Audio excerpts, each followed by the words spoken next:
Hello दोस्तों, राधे राधे, जय हिंद। आप सभी का आपके अपने यूट्यूब चैनल आरके दिवान क्लासेस में स्वागत है। आज हम लोग बिहार बोर्ड के कक्षा 12 के विद्यार्थियों के लिए एक महत्वपूर्ण टॉपिक लेके आए हैं, जो कि आपका प्राचीन भारत और मध्यकालीन भारत से संबंधित प्रश्न रहेंगे।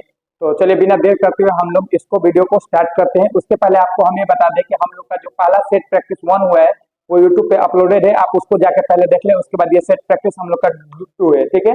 तो सबसे पहले देखिए, हमारे चैनल पे आपको क्या मिलेगा, लाइव क्लासेस मिलेगा, वीडियो क्लासेस मिलेंगे, आपको पीडीएफ नोट्स मिलेंगे और ऑनलाइन टेस्ट की सुविधा हमारे प्ले स्टोर पे आप डाउनलोड कर सकते हैं। आरके दीवान क्लासेस एक ऑफिशियल है, प्ले स्टोर पे जाकर, ठीक है। तो बिना देर करते हुए चलिए हम लोग क्लासेस को स्टार्ट करते हैं। हमारा सबसे पहला प्रश्न देखिए बोर्ड पे, हमारा सबसे पहला प्रश्न दिया है, सर्वमान्य मत के अनुसार आर्य कहाँ के मूल निवासी थे?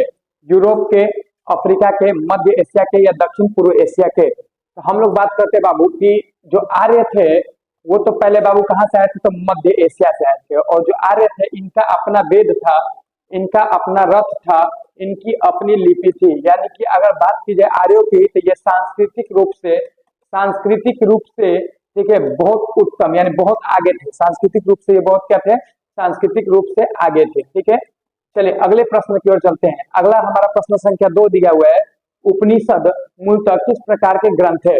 उपनिषद मूलतः किस प्रकार का ग्रंथ है? राजनीतिक, सामाजिक, धार्मिक या दार्शनिक? तो उपनिषद जो होता है बाबू, उपनिषद जो होता है इसका शाब्दिक अर्थ क्या होता है?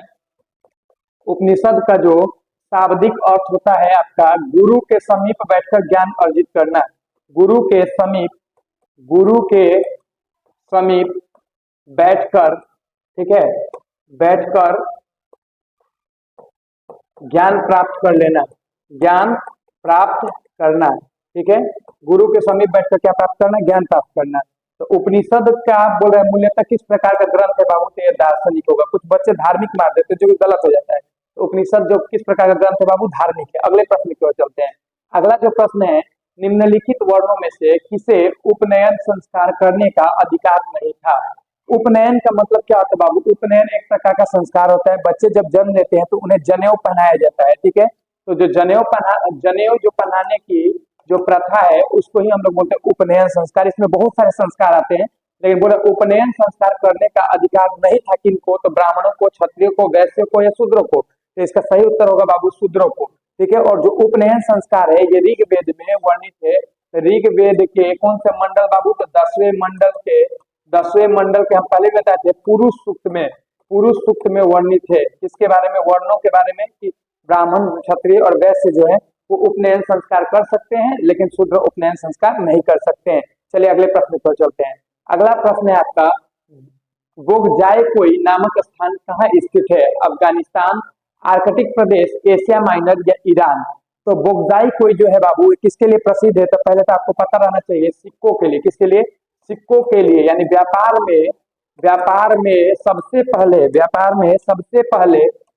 सबसे पहले सिक्कों का प्रयोग कहाँ होता था? तो सिक्कों का प्रयोग कहाँ होता था? तो एशिया माइनर में होता था, ठीक है। तो एशिया माइनर का ही एक जगह है जिसका नाम क्या है? बोगजायकोई, और इसके लिए प्रसिद्ध है तो एशिया माइनर। अगले प्रश्न की ओर चलते हैं। अगला प्रश्न है, प्राचीन भारत में द्वितीय शहरीकरण कब हुआ था? जब भी प्राचीन भारत की बात करते हैं तो प्राचीन भारत में बाबू आपने हड़प्पा सभ्यता पढ़ा था। और हड़प्पा सभ्यता जो था वो प्रारंभिक सभ्यता थी, जो कि हड़प्पा सभ्यता जो था वो प्रारंभिक सभ्यता थी, जिसमें आपने क्या देखा था कि ये जो थी एक प्रकार के नगरीय सभ्यता थी। कैसी थी?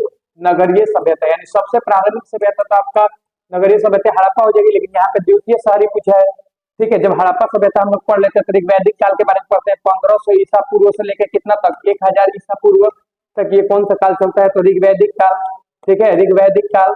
और इसके बाद हम लोग बात करते हैं तो उत्तर वैदिक काल जो होता है, वो आपका कब से कब तक होता है? तो उत्तर वैदिक काल आपका 1000 ईसा पूर्व से लेकर कितना तक बाबू? तो 600 ईसा पूर्व तक। यहाँ पे सब जगह पूर्व है, समझिएगा आप लोग, ठीक है।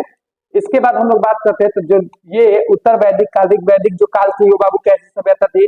ग्रामीण सभ्यता थी। तो उत्तर वैदिक काल और ऋग्वैदिक काल, इस सब काल के बाद आता है प्राग्ञ मौर्य काल। प्राग्ञ मौर्य काल में जो प्राग्ञ मौर्य काल था वो आपका क्या था? द्वितीय शहरीकरण का उदाहरण है। तो द्वितीय शहरीकरण किस काल में हुआ था बाबू? प्राग्ञ मौर्य काल। बाकी ये जो थी ये आपकी ग्रामीण थी, नगरीय नहीं थी। क्या थी? ग्रामीण थी, ठीक है। अगले प्रश्न की ओर चलते हैं। अगला जो प्रश्न है, हीनयान और महायान संप्रदाय किस धर्म से संबंधित है? तो हमने आपको पहले ही बताया था बाबू कि चौथी बौद्ध संगीति जो हुई थी, चौथी बौद्ध संगीति ये कहाँ पे हुई थी? तो ये श्रीनगर में हुई थी। कहाँ हुई थी बाबू? तो श्रीनगर में हुई थी। किसके काल में हुई थी? तो कनिष्क के काल में हुई थी। कौन सी भाषा में हुई थी बाबू? तो संस्कृत भाषा में हुई थी। किस भाषा में हुई थी? संस्कृत भाषा में हुई थी। ठीक है, तो चौथी बौद्ध संगीति का आयोजन जब किया गया था तो उसी समय हीनयान और महायान यानी कि दो संप्रदाय में बट गया। कौन सा? तो बौद्ध धर्म जो है दो संप्रदाय में बट गए। एक भाग का नाम पड़ गया हीनयान और दूसरे भाग का नाम पड़ गया आपका महायान। हीनयान के बारे में हमने आपको बताया था कि ये मूर्ति पूजा नहीं करते हैं, ये मूर्ति पूजा नहीं करते और ये क्या करते बाबू? मूर्ति पूजा करते हैं। ठीक है, तो इसका सही आंसर क्या हो जाएगा? बौद्ध धर्म। बौद्ध धर्म जो था उसके दौरान क्या था कि चौथी बौद्ध संगीति के दौरान ये दो भागों में विभक्त हो गई। चलिए आगे चलते हैं। अगला प्रश्न है, जिस बोधि वृक्ष के नीचे बुद्ध को ज्ञान की प्राप्ति हुई उसे किसने नष्ट कर दिया? यानी गौतम बुद्ध जो थे 6 वर्षों तक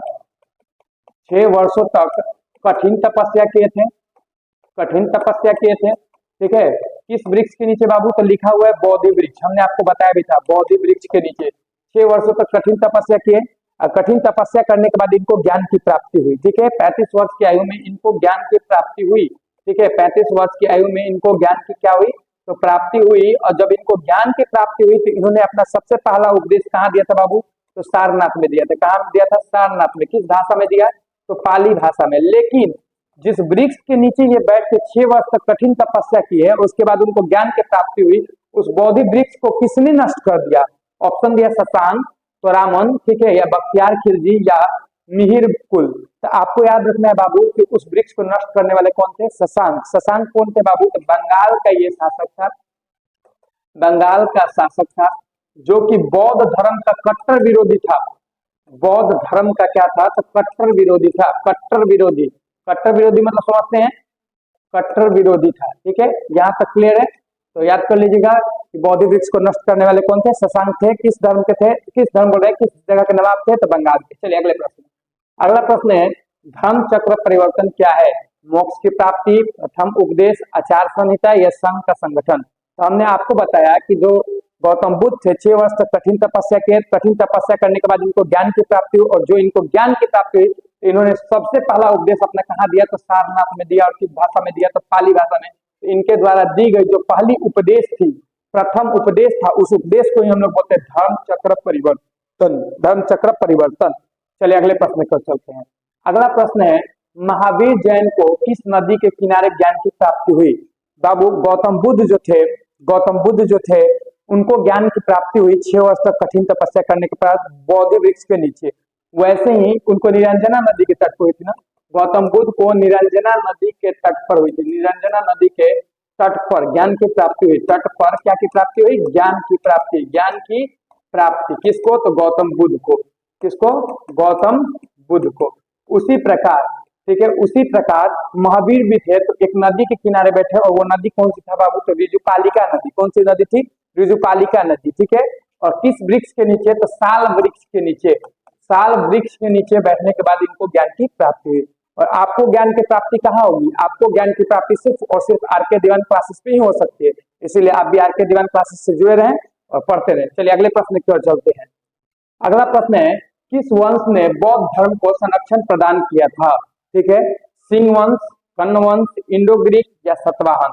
तो बौद्ध धर्म को संरक्षण प्रदान करना यानी सुरक्षित करना, उसको आगे बढ़ाने का काम बाबू किसने किया था? भारतीयों ने भी किया था और विदेशियों ने भी किया था। तो इसका सही जवाब हो जाएगा इंडो ग्रीक, जिसमें अशोक, सम्राट अशोक का नाम सुने।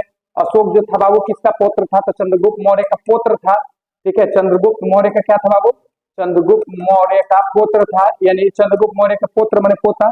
और इसका बेटा चंद्रगुप्त मौर्य का बेटा कौन था? बिंदुसार।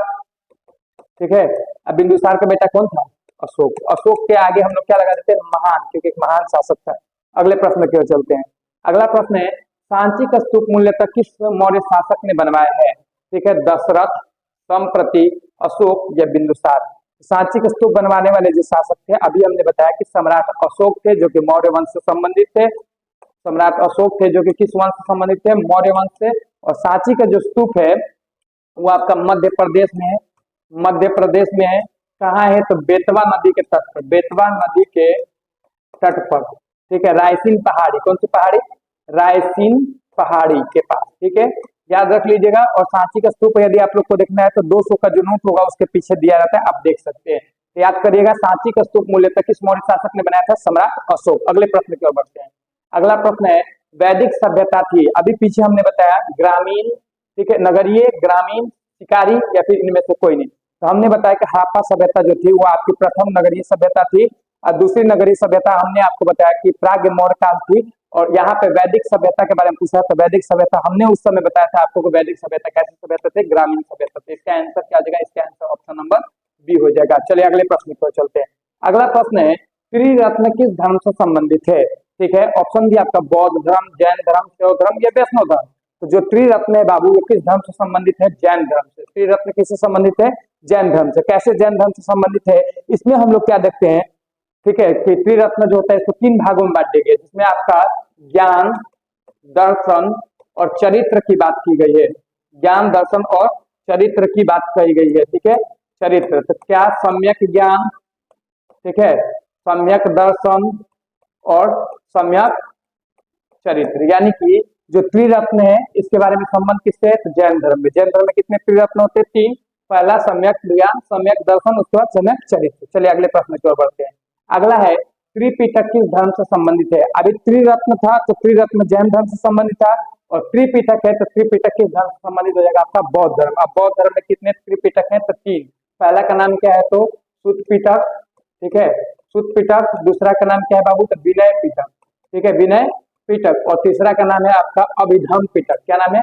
अभिधम पिटक, ठीक है, सुत्त पिटक, विनय पिटक और अभिधम पिटक। चलिए अगले प्रश्न की ओर आते हैं।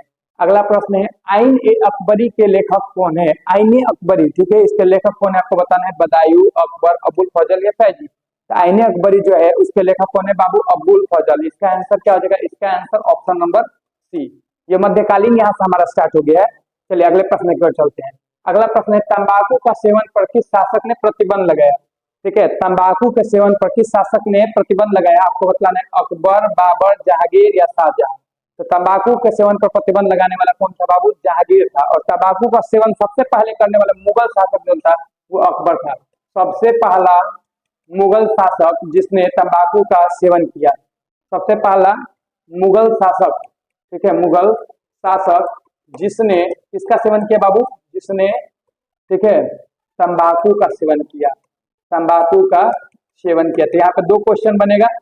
पहला क्वेश्चन, सबसे पहला मुगल शासक जिसने तंबाकू का सेवन किया था अकबर, और किस मुगल शासक ने तंबाकू पर प्रतिबंध लगाया? तो आपका हो जाएगा जहांगीर। और बिहार के लोग तंबाकू को बुद्धिवर्धक चूर्ण मानते हैं, ये लोग सोचते हैं तंबाकू जुबा टेस्टी। चलिए अगले प्रश्न की ओर चलते हैं। अगला प्रश्न है, आईने अकबरी कितने भागों में विभक्त है? ठीक है, तो 2, 3, 4 या 5। आईने अकबरी को बाबू कितने भागों में बांट दिया गया था? आईने अकबरी को 5 भागों में बांट दिया गया है। आईने अकबरी कितने भागों में बांटा गया? 5। ठीक, नेक्स्ट क्वेश्चन देखिए आप लोग। नेक्स्ट क्वेश्चन है, आईने अकबरी में अकबर के काल के कितने सूबे का वर्णन है? तो सूबों का मतलब होता है बाबू राज्य। सूबों का मतलब क्या होता है? राज्य। राज्य अर्थात क्या होता है? स्टेट। आईने अकबरी जो है इसमें कितने राज्यों का, कितने सूबों का वर्णन है? फारसी शब्द है, तो यहाँ पे आप लोग का आंसर हो जाएगा 12 सूबों का वर्णन है। कितने सूबों का वर्णन है? 12 सूबे। नेक्स्ट प्रश्न, नेक्स्ट प्रश्न हमारा है, आइन ए अकबरी के अनुसार भूमि को कितने भागों में बांटा गया है? ठीक है, 2 भाग, 5 भाग, 4 भाग या 6 भाग। तो जब आप मध्यकालीन इतिहास पढ़ेंगे तो आप देखेंगे आईने अकबरी में भूमि को मुख्यतः 4 वर्गों में वर्गीकृत किया गया है। और ये 4 वर्ग कौन कौन से है? तो पोलज, ठीक है, परती, छच्छर, ठीक है, और लास्ट में आपका हो जाता है बंजर। ये 4 भागों में भूमि को बांट दिया गया है। तो इसका सही आंसर क्या हो जाएगा? 4 भाग। ठीक है, भूमि को कितने वर्गों में बांटा गया? 4। अगले प्रश्न, अगला प्रश्न है, अकबर ने किसे अपना वित्त मंत्री नियुक्त किया था? तो ऑप्शन ए टोडरमल, मानसिंह, फैजी या अब्दुल रहीम खाने खाना। तो आप पहले समझेंगे वर्तमान भारत के वित्त मंत्री कौन है? तो निर्मला सीतारमन, निर्मला सीतारमन, ठीक है, वर्तमान भारत के वित्त मंत्री कौन है? निर्मला सीतारमन। लेकिन यहाँ पर क्वेश्चन पूछा है अकबर ने किससे अपना वित्त मंत्री नियुक्त किया था? तो अकबर ने अपना वित्त मंत्री किसको नियुक्त किया था बाबू? टोडरमल को। तो इसका आंसर क्या आ जाएगा? इसका आंसर ऑप्शन नंबर ए। वित्त मंत्री कौन होते हैं?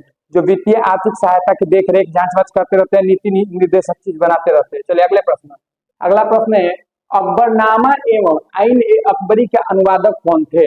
अकबरनामा जिसके बारे में पढ़ते हैं और आइन ए अकबरी इसके अनुवादक कौन थे? बेबरिज, जैरेट, ब्लॉकमैन या सभी। तो हम पहले भी बता चुके हैं, जब भी ऑप्शन में सभी दिखे तो ज्यादातर उत्तर वही हो जाते हैं, और सही में इसमें भी उत्तर वही हो जाएगा, सभी।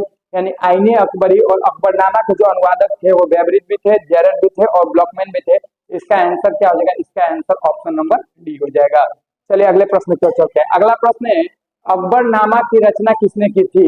अमीर खुसरो, अल बरूनी, इब्न बतूता या अबुल फजल? ठीक है, अकबरनामा की रचना किसने की थी? ठीक है, तो रचना यानी कि रचनाकार, रचनाकार मतलब बनाने वाला। अकबरनामा की रचना करने वाले जो व्यक्ति थे उनका नाम आप लोग को कमेंट, आप लोग को बता देना है। तो अकबरनामा के रचयिता कौन थे बाबू? तो अबुल फजल। कौन थे? अबुल फजल। इसका आंसर क्या हो जाएगा? इसका आंसर ऑप्शन नंबर डी हो जाएगा। इब्न बतूता तो बाबू मोरक्को के थे ना, मोरक्को के यात्री थे, मोरक्को का यात्री। इसको यात्रियों का सरताज भी कहा जाता है, यात्रियों का सरताज भी कहा जाता है इब्न बतूता को। ठीक है, अगला प्रश्न, अकबर के समकालीन नहीं था?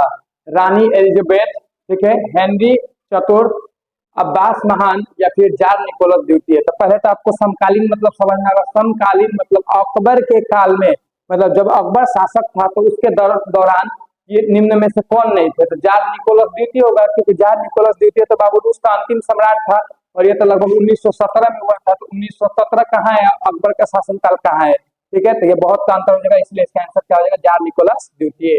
अगला प्रश्न देखते हैं। अगला प्रश्न है बाबरनामा ग्रंथ किसके द्वारा लिखा गया था? बदायूनी, अबुल फजल, बाबर या जहांगीर? पहले तो हम लोग समझेंगे कि बाबरनामा जो है इसमें बाबर की आत्मकथा लिखी गई है और ये लिखने वाला स्वयं कौन है? बाबर। इसका आंसर क्या हो जाएगा? इसका आंसर ऑप्शन नंबर सी हो जाएगा। चलिए नेक्स्ट प्रश्न की ओर चलते हैं। अगला प्रश्न है आपका, कुतुब मीनार का निर्माण किसके स्मृति के करवाया गया था? यानी कुतुब मीनार का जो निर्माण कराया गया था कुतुबुद्दीन ऐबक ने कराया था, लेकिन किसकी याद में कराया था? ठीक है, कुतुबुद्दीन ऐबक, बलबन, ख्वाजा मोइनुद्दीन चिश्ती या बख्तियार काकी? ये तो पता है कि कुतुब मीनार का निर्माण कुतुबुद्दीन ऐबक ने करवाया था, लेकिन पूरा नहीं करवा पाए, इल्तुतमिश ने उसे पूरा करवाया। लेकिन यहाँ से क्वेश्चन पूछा किसकी स्मृति, स्मृति मतलब होता है याद में कराया गया, तो इसका आंसर क्या हो जाएगा?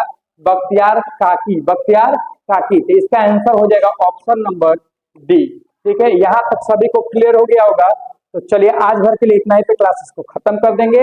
बाकी इसका पार्ट 3 तुरंत हमारे यूट्यूब चैनल आर के दिवान क्लासेस पे अपलोड हो जाएगा। तब तक के लिए इतना ही कराने। जय हिंद, राधे राधे। अगर वीडियो अच्छा लगा हो तो लाइक, शेयर और सब्सक्राइब कर दे।